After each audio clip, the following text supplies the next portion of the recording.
Hey guys, welcome to your daily encouragement. I'm Kay.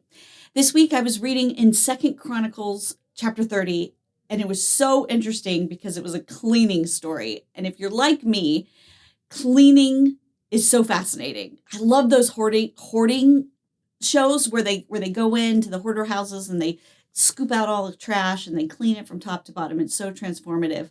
Well, that's what was happening in this chapter. King Hezekiah had commanded them to clean out the temple, which had been neglected. The doors had been shut and no one had been worshiping there for decades. And so they went in and they cleaned it out. And it took them 8 days just to get to the temple proper, to clean out the outer courts. And then they got to the temple proper and it took them 8 days to clean out the inner courts.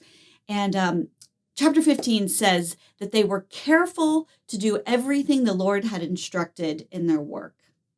Now, they were in a neglected spot that was filled with clutter. The people had been neglecting praying to God. They'd been neglecting bringing offerings to God, giving to God.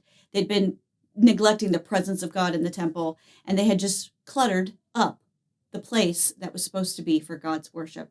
And I wonder if that's similar to you. Have you been neglecting the worship of God? Have you been cluttering up those spaces in your mind that should be filled with God? You haven't been praying.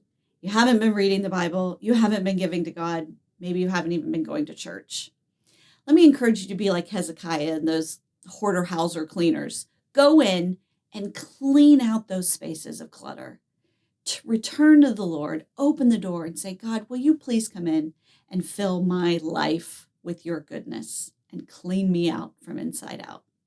So that's my encouragement for you today, is to open the doors and let God clean out the clutter in your mind through prayer and focusing on his presence. Dear God, be with my friends. Lord, I pray that you would fill them with your presence as they open the doors and clean out their cluttered mess. Amen. Hope you guys have a great day.